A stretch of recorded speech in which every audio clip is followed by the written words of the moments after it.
Moïse Louchikou 34. Le mystère de l'étoile du matin. Shalom au monde entier et aux amoureux de la parole de Dieu. Église de Dieu, Shalom. Nous parlons de l'étoile du matin. C'est une promesse de Dieu à l'une des 7 églises d'Asie, l'église de Thyatire. Apocalypse 2h18, 28 écrit ceci à l'ange de l'église de Thyatire. Je leur donnerai l'étoile du matin. Bien-aimés, les Écritures disent dans Proverbe 16/4, l'Éternel a tout fait pour son propre dessein, même les méchants pour le jour du malheur. Dieu fait tout dans un but précis. Dieu nous promet une étoile. Quel est le but de cette étoile du matin?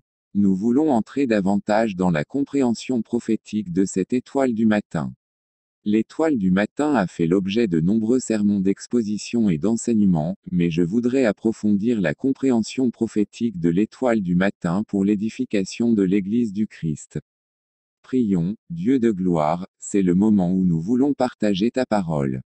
Nous voulons que l'onction prophétique descende sur nos auditeurs afin que cette onction apporte beaucoup d'éclaircissement, beaucoup de lumière pour nous dans l'Église afin que nous puissions être édifiés et devenir forts et sanctifiés.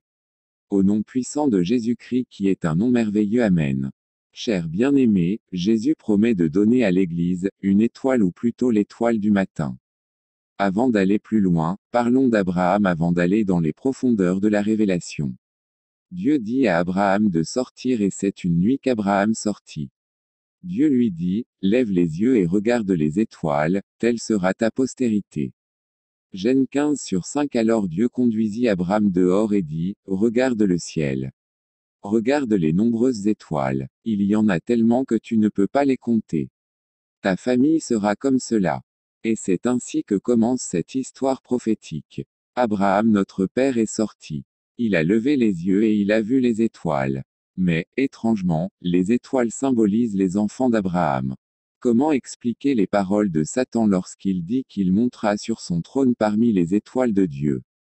Esai Tréma 14h13 Car tu as dit en ton cœur, je monterai au ciel, j'élèverai mon trône au-dessus des étoiles de Dieu, je m'assiérai sur la montagne de l'assemblée, aux confins du nord. Que se passe-t-il entre le diable et les étoiles? Dans le livre de l'Apocalypse, nous voyons le diable, le dragon, le serpent ancien, utiliser sa queue pour faire tomber un tiers des étoiles du ciel. Apocalypse 12/3 Un autre signe apparut dans les cieux. Et voici un grand dragon rouge, ayant 7 têtes et 10 cornes, et 7 couronnes sur ses têtes. 4 Et sa queue attirait le tiers des étoiles du ciel, et les jetait sur la terre. Mais les étoiles symbolisent aussi les enfants d'Abraham. Les étoiles symbolisent aussi les anges, bien sûr. Abraham leva les yeux, et vit sa postérité comme des images d'étoiles. Romains 9/8 Ce ne sont donc pas les enfants réels d'Abraham qui sont comptés comme enfants de Dieu, mais seulement les enfants de la promesse de Dieu qui sont considérés comme ses véritables descendants. Comment expliquer l'action du dragon et de ses démons qui ont réussi à faire tomber un tiers de la postérité d'Abraham? Comment Satan peut-il avoir autorité sur les enfants d'Abraham, les enfants de la promesse de Dieu? Attention, un petit dragon a pu entraîner un tiers des étoiles. Les enfants d'Abraham ne sont-ils pas protégés contre le dragon? Oui, c'est ici que nous devons prendre au sérieux notre profession d'enfants d'Abraham, car il nous a été montré que les enfants d'Abraham ont été renversés par la queue du dragon. En regardant dans la Bible, nous lisons dans Matthieu 1/1 le livre de la généalogie de Jésus-Christ, fils de David, fils d'Abraham. Jésus est le fils d'Abraham.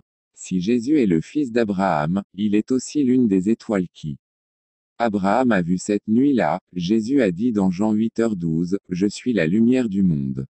Celui qui suit. Je ne marcherai pas dans les ténèbres mais j'aurai la lumière de la vie.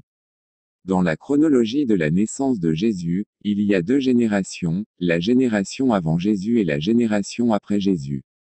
Les Écritures disent dans Apocalypse 22h16 Moi, Jésus, j'ai envoyé mon ange pour vous rendre témoignage de ces choses dans les églises.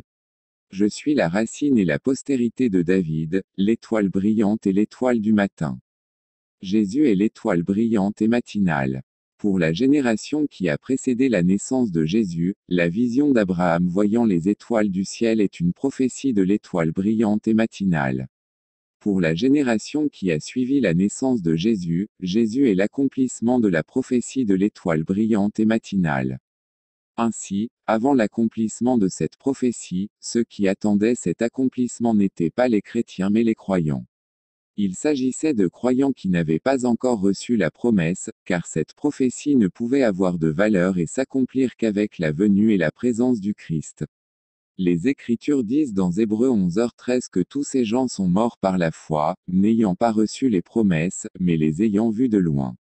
Ils en furent persuadés, les embrassèrent et confessèrent qu'ils étaient étrangers et pèlerins sur la terre. Mais contrairement aux croyants de l'Ancien Testament qui ont cru mais n'ont pas reçu la promesse, nous, chrétiens du Nouveau Testament, avons le privilège de recevoir la promesse et l'accomplissement de cette prophétie si nous croyons en Jésus. Cependant, nous devons prendre note que les enfants d'Abraham étaient dans une alliance avec Dieu. Mais en dépit de cette alliance, attention, le diable peut avoir du pouvoir sur nous. C'est pourquoi nous voyons des personnes sous l'ancienne alliance souffrir de tare et d'infirmité alors qu'elles ont la promesse de santé et de guérison de l'alliance. Exode 15h26 il dit, « Si tu écoutes attentivement l'Éternel, ton Dieu, et si tu fais ce qui est juste à ses yeux, si tu es attentif à ses commandements et si tu gardes tous ses décrets, je ne ferai venir sur toi aucune des maladies que j'ai fait venir sur les Égyptiens, car je suis l'Éternel, qui te guérit. » Exode 23h25 Adore l'Éternel, ton Dieu, et sa bénédiction sera sur ta nourriture et ton eau. Je ferai disparaître la maladie du milieu de vous. C'est pourquoi Jésus a dit dans Luc 13h16, « Et cette femme, fille d'Abraham comme elle est, que Satan a liée pendant 18 longues années, n'aurait-elle pas dû être libérée de ce lien le jour du sabbat ?» Cette fille d'Abraham avait été liée pendant 18 ans par Satan alors qu'elle était l'une des étoiles vues par Abraham dans le ciel. Si le dragon peut lier cette fille d'Abraham à l'époque de Jésus pendant 18 ans, il peut continuer à lier les enfants d'Abraham, les étoiles dans le ciel, aujourd'hui. Dans cet épisode, nous voyons une étoile du ciel, une fille d'Abraham, libérée de l'emprise de Satan par l'étoile du matin et du soleil, Jésus. Dans Apocalypse 12, le tiers des étoiles du ciel qui ont été vaincues par Satan et précipitées étaient celles qui ne demeuraient pas dans l'étoile brillante et matinale, Jésus. L'étoile brillante et matinale aspire à rassembler les étoiles du ciel sous ses ailes pour les protéger de la queue du dragon. Ô Jérusalem, Jérusalem, celle qui tue les prophètes et lapide ceux qui lui sont envoyés. Combien de fois ai-je voulu rassembler tes enfants, comme une poule rassemble ses poussins sous ses ailes, mais tu n'as pas voulu. Matthieu 23h37. Notre ministère prophétique a pour rôle d'avertir tous les enfants de Dieu que pour entrer dans l'héritage de Dieu, il est nécessaire de demeurer en Jésus-Christ, l'étoile brillante et matinale. Nous pouvons être dans les choses de Dieu pour revendiquer les bénédictions d'Abraham, les bénédictions de la nouvelle alliance, pour revendiquer que nous sommes fils et filles de la promesse de Dieu mais quand le Christ, l'étoile lumineuse et matinale manque dans nos vies, le diable aura le pouvoir sur nous car il a été donné seulement à Jésus, la postérité de la femme pour écraser la tête du serpent. Ce pouvoir n'a été donné qu'à Jésus, comme le dit la Genèse 3h15, et je mettrai une hostilité entre toi et la femme, entre ta postérité et sa postérité, il t'écrasera la tête, et tu lui blesseras le talon. Donc sans Jésus, le diable a un impact sur nous.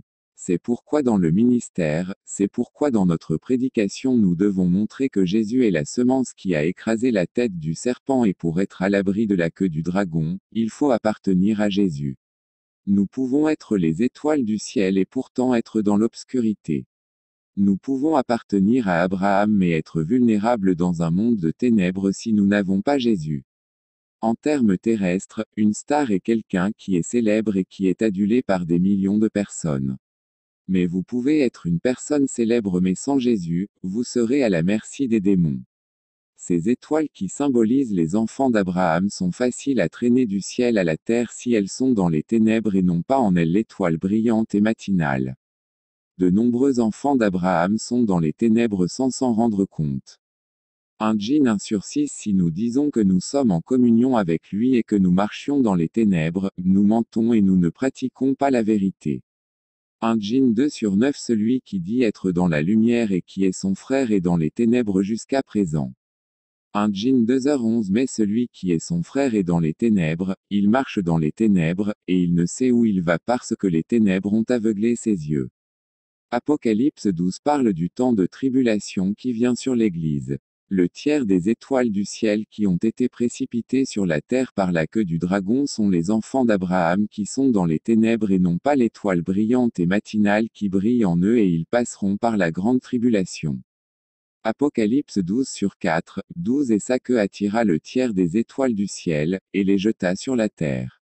Malheur aux habitants de la terre et de la mer. Car le diable est descendu vers vous, animé d'une grande colère, sachant qu'il n'a que peu de temps. Nous en venons maintenant à la question suivante, comment accroître l'éclat de l'étoile du matin dans notre homme spirituel? Nous allons à Pierre et à sa déclaration de Jésus comme le Fils de Dieu. Pierre a répondu dans Matthieu 16h16, Tu es le Christ, le Fils du Dieu vivant. Alors Jésus répondit dans les versets 17 à 18, Tu es béni, Simon Bar-Jona, car ce ne sont pas la chair et le sang qui t'ont révélé cela, mais mon Père qui est dans les cieux. 18 Et moi, je te dis aussi que tu es Pierre, Pétros, morceau de roche, et que sur cette pierre, Pétra, masse de roche, je bâtirai mon église, et que les portes du séjour des morts ne prévaudront pas contre elle. Lorsque Simon Bar-Jona a reçu un morceau de la révélation de Jésus comme le Christ, le Fils du Dieu vivant, Jésus l'a appelé Pétros, un morceau de rocher. Un morceau de rocher a été transmis à l'homme spirituel de Pierre.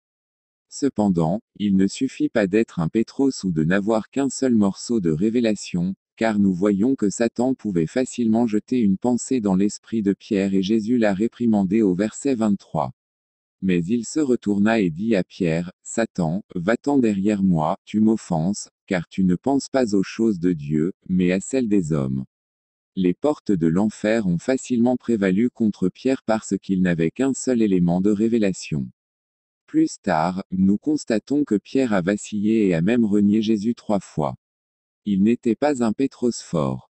De même, les chrétiens ou les enfants d'Abraham qui ont très peu de révélation de Jésus, très peu d'attribution de l'étoile du matin dans leur homme spirituel seront facilement jetés par la queue du dragon. Il faudrait de nombreux Pétros, de nombreux morceaux de révélation pour construire le Pétra, la masse de roche, sur laquelle Jésus bâtirait son Église.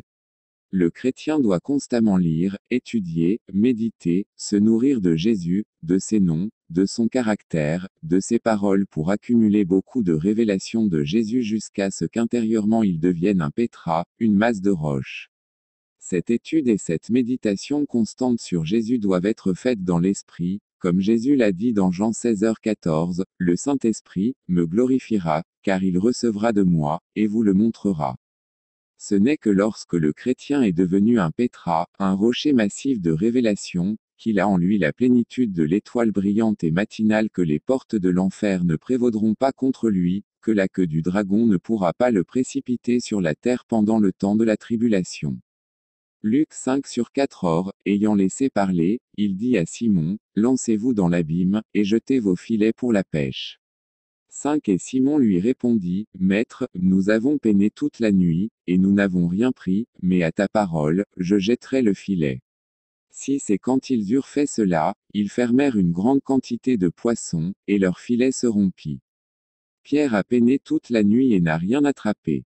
Jésus vint le matin et dit à Pierre de jeter ses filets pour pêcher. Pierre a attrapé une grande quantité de poissons.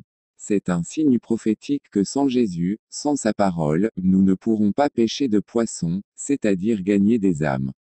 Jésus est l'étoile brillante et matinale qui règne sur les ténèbres et le labeur stérile de la nuit. Sans l'étoile brillante et matinale qui domine les ténèbres, les gagneurs d'âmes ne réussiront pas à gagner des âmes. Jésus a dit dans Jean 15/5, Sans moi, vous ne pouvez rien faire. La Bible dit dans Hébreux 8/7 Car si la première alliance avait été sans défaut, on n'aurait pas dû chercher de place pour la seconde. C'est la différence entre l'Ancien Testament et le Nouveau Testament. Dans l'Ancien Testament, nous ne gagnions pas d'âme. Dans l'Ancien Testament, nous n'avions que des croyants.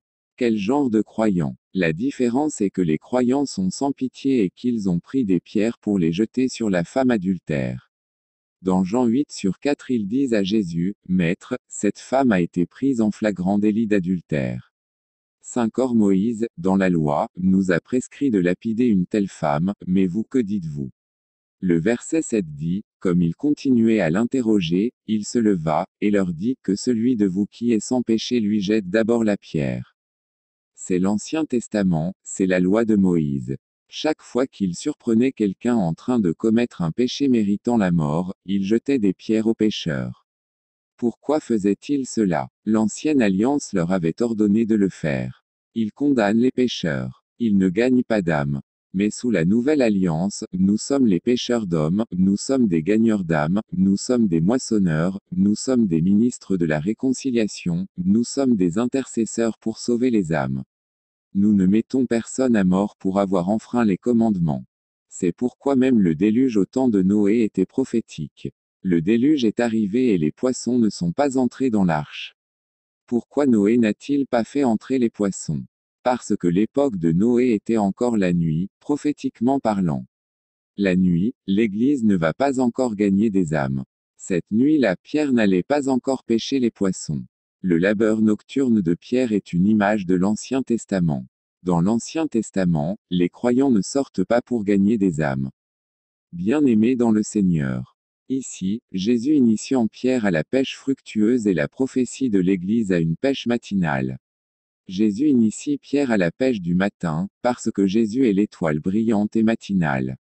L'étoile symbolise le ministère. Jésus nous amène à une nouvelle manière d'exercer notre ministère afin que nous puissions gagner des âmes à la lumière de l'étoile brillante et matinale et à sa parole.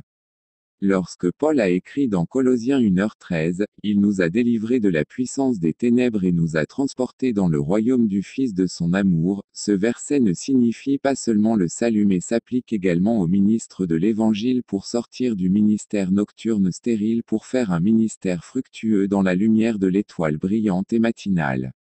Avant la venue du Christ, les enfants d'Abraham étaient sous la loi de Moïse et par la loi, ils ont appris à connaître ce qu'est le péché, comme le dit Romains 7/7, sans la loi, je n'aurais pas connu ce qu'est réellement le péché. La loi les rendait conscients du péché, mais ils ne pouvaient pas respecter la loi comme ils le devaient. Ils étaient certes des étoiles qui brillaient par la connaissance de la loi, mais ils restaient dans les ténèbres de la nuit parce qu'ils n'observaient pas la loi. Paul dit, Rome 7/6, que la loi nous tenait en esclavage. Elle l'a fait en nous mettant sous une malédiction parce que nous n'avons pas réussi à lui obéir parfaitement. Gales 3h10. Pierre parle de la loi comme d'un joug que ni nos pères ni nous n'avons pu porter. Acte 15h10. Cela est également illustré par le cas de la Samaritaine qui a dit à Jésus en Jean 4h20 Nos pères ont adoré sur cette montagne, et tu dis que le lieu où l'on doit adorer est à Jérusalem. Ces Samaritains se rendent sur la montagne pour adorer mais ils ne pensent pas qu'adorer Dieu et avoir une vie de péché serait une contradiction. Les ténèbres étaient tombées sur les Samaritains tels qu'ils pensent qu'il était jugé acceptable d'adorer Dieu tout en s'engageant dans des activités pécheresses. La Samaritaine menait une vie adultère, mais elle se rendait sur la montagne pour adorer Dieu comme le faisaient ses pères. Paul a écrit dans 2 Corinthiens 6h14, Comment la lumière peut-elle vivre avec les ténèbres? C'est l'image de la génération des enfants d'Abraham avant le Christ. Ils avaient la lumière de la loi mais ils étaient encore dans les ténèbres. Ainsi, Jésus, le fils d'Abraham, vient inaugurer la nouvelle génération dans la lumière de l'étoile brillante et matinale. Jésus est le fils d'Abraham selon Matthieu 1/1, le livre de la généalogie de Jésus-Christ, fils de David, fils d'Abraham. Jésus, en tant que fils d'Abraham, était l'une de ces étoiles qu'Abraham a vues dans la Genèse 15/5. En fait, Jésus a dit dans Jean 8h56, Votre père Abraham s'est réjoui de voir mon jour, il a vu et s'est réjoui. Abraham s'est réjoui parce que parmi les nombreuses étoiles qu'il a vues cette nuit-là dans la Genèse 15/5, il a vu qu'une étoile était exceptionnellement brillante et que cette étoile serait l'étoile brillante et matinale. Jésus commencera par initier la première génération des enfants d'Abraham à briller au matin et à ne pas se complaire dans les ténèbres de la nuit. Jésus vient exporter les étoiles de la nuit vers le matin. Ainsi, la nuit est avancée et nous sommes maintenant en pleine lumière du jour. Jésus nous fait voir que nous ne pouvons pas briller tant que les ténèbres sont encore dans nos vies. Cette histoire prophétique continue. Le livre de l'Apocalypse contient une promesse de Dieu à l'une des 7 églises d'Asie. Thyatire est l'église où Dieu promet l'étoile du matin. Apocalypse 2, 18,28 écrit ceci à l'ange de l'église de Thyatire. Je leur donnerai l'étoile du matin. Et pourquoi Thyatire? Quelle est la relation entre Thyatire et cette étoile du matin? Il y a là encore une signification prophétique. Nous allons comprendre la volonté de Dieu dans cette prophétie. Le nom de cette église Thyatire signifie « écrasé » ou « sacrifié ». En d'autres termes, Thyatire signifie celui qui est réduit en poudre pour être offert en sacrifice. Dieu a promis de donner l'étoile du matin à Thyatire. Cette ville vend de l'encens. Historiquement, Thyatire était une ville où il y avait plusieurs commerçants qui faisaient le commerce de l'encens. Thyatire s'est spécialisé dans la production d'encens. Quel était le rôle de l'encens? L'encens symbolise le sacrifice. Dieu ordonna à Moïse d'utiliser de l'encens dans la tente d'assignation dans l'Exode 30 sur 34-36. L'Éternel dit à Moïse, prends pour toi des aromates, du stacte, de l'onitcha et du galbanum, ces aromates avec de l'encens pur, il y aura un poids égal pour chacun, 35 tu en feras un parfum, un mélange selon l'art de l'apothicaire, pur et saint. 36 tu en battras une petite quantité, et tu en mettras devant le témoignage, dans la tente de la congrégation, où je me réunirai avec toi, ce sera pour toi une chose très sainte. Et Dieu a dit que ce sera une offrande sacrée, une offrande pure. Vous voyez la signification prophétique de l'encens à Thyatire. Puisque l'encens était utilisé par les prêtres, c'est un type prophétique de Christ le grand prêtre. Et pourquoi l'étoile du matin est-elle promise à Thyatire? Parce que Dieu trouve l'encens à Thyatire. Étudions le lien entre l'encens et la vie sacrificielle de Jésus, l'étoile brillante et matinale, et comment nous devenons les étoiles du matin grâce à l'étoile brillante et matinale. L'encens, tel que spécifié dans Exode 30 sur 34, était composé d'un mélange délicat de 4 épices différentes. Chaque épice devait être en quantité égale, parfaitement équilibrée. Jésus-Christ est celui en qui la miséricorde et la vérité, la justice et la paix sont parfaitement équilibrées. Jésus est l'image parfaite du psaume 85 sur 10, la miséricorde et la vérité se sont rencontrées, la justice et la paix se sont embrassées. Le Christ vit sa vie sainte à travers l'Église, qui est son corps. Le Christ en nous, l'espérance de la gloire. Ceux qui vivent dans le Christ grandissent dans les saveurs multiples des 4 épices différentes de l'encens, la miséricorde et la vérité, la justice et la paix, la sainteté et l'amour, et deviennent ainsi une étoile du matin. Chaque épice devait être broyé en une fine poudre avant d'être ajouté à l'encens. Le Christ a été blessé pour nos transgressions, meurtri pour nos iniquités. Il a été frappé, écrasé. Sa vie parfaite et sans péché a été répandue. Ceux qui meurent à eux-mêmes pour que le Christ vive à travers eux brilleront comme les étoiles du matin. Gal 2h20 J'ai été crucifié avec Christ, et je vis. Ce n'est plus moi, mais Christ qui vit en moi. Et cette vie que je mène maintenant dans la chair, je la mène par la foi au Fils de Dieu, qui m'a aimé et s'est donné lui-même pour moi. L'encens était brûlé sur l'autel devant l'arche du témoignage. Le Christ est passé par le feu de l'affliction dans ses souffrances et finalement sa mort sur la croix. Ceux dont la foi en Christ est éprouvée par le feu de l'affliction et de la souffrance brilleront comme les étoiles du matin. L'encens dégageait un doux parfum qui entrait par le voile dans le Saint des Saints, entourant l'arche du témoignage. La vie d'obéissance sans péché du Christ était comme un parfum doux pour Dieu.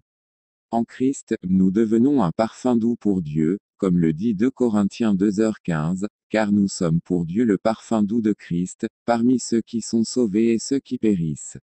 Ceux qui sont la bonne odeur du Christ brillent comme les étoiles du matin. Aucun encens étranger ne devait être offert sur l'autel, et personne ne devait se fabriquer de l'encens. Il devait être saint pour Dieu. Jésus est le seul chemin vers le Père, il n'y a pas d'autre nom sous le ciel par lequel l'homme puisse être sauvé. Ceux dont la foi est uniquement en Christ, qui n'ont pas d'autre Dieu devant lui et qui ne prient qu'au nom de Jésus, brilleront comme les étoiles du matin. L'encens devait être perpétuel devant le Seigneur, Exode 30 sur 8. Cela renvoie à Jésus, notre grand prêtre, qui vit toujours pour intercéder en notre faveur. Hébreux 7h25. Hébreux 7h25. Il nous est commandé de prier sans cesse. 1 Thessaloniciens 5h17. Ceux dont la vie est une prière perpétuelle au Seigneur brilleront comme les étoiles du matin. À la naissance de Jésus, nous voyons apparaître une étoile. Avant la venue de Jésus, les enfants d'Abraham étaient comme des étoiles couvertes de ténèbres. À la venue de Jésus, ils seront initiés en étoiles qui brilleront de la lumière de l'étoile brillante et matinale. L'étoile du matin nous sera donnée si l'encens brûle dans notre vie. Thyatire a de l'encens et à cause de cet encens, Dieu lui a promis l'étoile du matin. Telle est la signification prophétique de ceux qui brûlent de l'encens spirituel dans leur vie quotidienne. À la naissance de Jésus, nous voyons aussi ces prophètes mages. Dans leur sac, il y avait de l'encens. Celui qui a l'encens, a le droit d'avoir l'étoile. C'est pourquoi les étoiles guidaient les mages, car ils avaient l'encens. N'est-ce pas la prophétie de Thyatire? Dieu a promis l'étoile du matin uniquement à l'église de Thyatire parce qu'elle a l'encens. N'est-ce pas là la prophétie? Daniel 12/3. Alors les sages brilleront comme l'éclat des cieux, et ceux qui conduisent la multitude à la justice, comme les étoiles, au siècle des siècles. Prenez garde, dans l'esprit de la révélation, je proclame cette vérité pour ouvrir nos esprits. À la fin des temps, ceux qui enseignent la justice brilleront comme les étoiles. Mais là où il y a des étoiles, il y aura de l'encens. Là où il y a l'enseignement de la justice, il y a l'encens. L'enseignement de la justice est ce que Dieu recherche à la fin des temps. Les mages sont venus uniquement parce qu'ils ont vu l'étoile et pourquoi cette étoile leur est-elle apparue? C'est parce qu'ils avaient l'encens. Le Seigneur nous appelle à brûler les sacrifices d'encens avant de commencer tout ministère. Les ministères qui ont de l'encens auront l'étoile pour bénir le peuple. Dans le ministère des prêtres, nous devons voir l'encens. Et si nous avons l'encens, alors nous avons une étoile. Et la promesse de l'étoile du matin n'est donnée qu'à ceux qui ont l'encens. Matthieu 2/1. Lorsque Jésus naquit à Bethléem de Judée, du temps du roi Hérode, voici, des sages vinrent d'Orient à Jérusalem, 2 en disant, où est celui qui est né roi des Juifs? Car nous avons vu son étoile en Orient, et nous sommes venus nous prosterner devant lui. 3. Le roi Hérode, ayant entendu ces choses, fut troublé, et tout Jérusalem avec lui. Le roi des Juifs vient de naître. La Bible dit que Jésus est né au temps du roi Hérode. Chez les Juifs, il y avait 2 rois. Chez les Juifs, il y a 2 royaumes. Les mages sont entrés à Jérusalem. Là, à Jérusalem, ils rencontrent Hérode. C'est prophétique car Hérode est roi et Jésus est roi. Alors nous ouvrons les yeux car nous avons 2 royautés. Le premier est à Jérusalem. Mais la seconde est à Bethléem. Jésus est à Bethléem. C'est le roi des Juifs. Hérode est à Jérusalem. Il est aussi le roi des Juifs.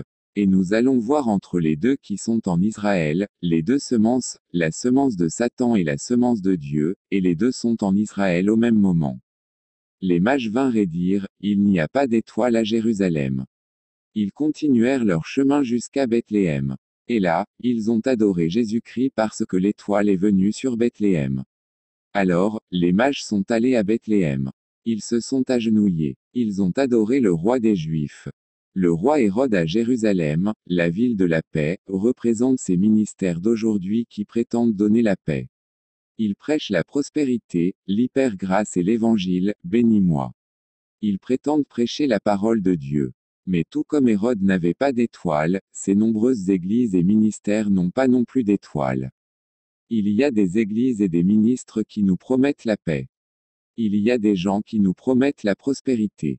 Ce sont des gens qui nous donnent de l'espoir. Mais ils n'ont pas d'étoile au-dessus de leurs églises et de leurs ministères. Il y en a beaucoup qui disent, nous allons fonder une église. Mais ils n'ont pas d'étoile sur eux.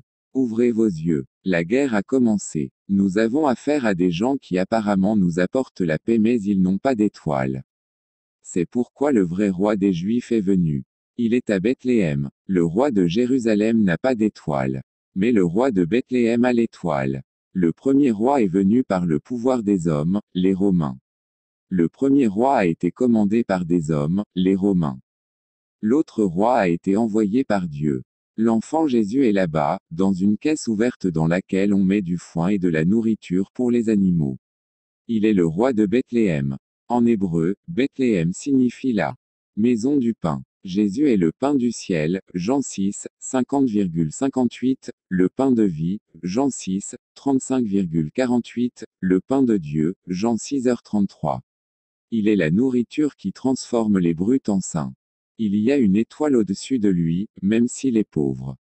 Un pasteur peut être pauvre mais s'il a la vérité, il a la parole fraîche de Dieu et la manne du trône de Dieu, une étoile brille au-dessus de lui.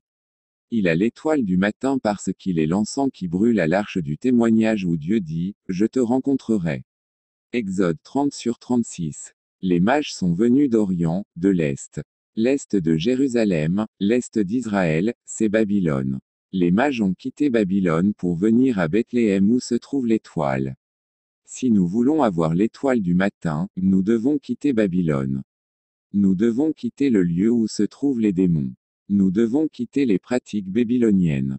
Jérémie 51/45, Sortez de Babylone, mon peuple. Fuyez pour sauver vos vies de l'ardente colère de l'Éternel. Apocalypse 18/4 Et j'entendis du ciel une autre voix qui disait, Sortez du milieu d'elle, mon peuple, afin que vous ne participiez pas à ses péchés et que vous ne receviez pas de ses fléaux. Apocalypse 18h21 Et un ange puissant prit une pierre semblable à une grande meule, et la jeta dans la mer, en disant, Ainsi sera précipitée avec violence Babylone, la grande ville, et elle ne sera plus jamais trouvée. Ceux qui n'ont pas l'étoile du matin dans leur vie seront précipités sur la terre par la queue du dragon et trouveront finalement leur fin avec la destruction de Babylone. Ceux qui ont l'étoile du matin iront au repas de noces de l'agneau.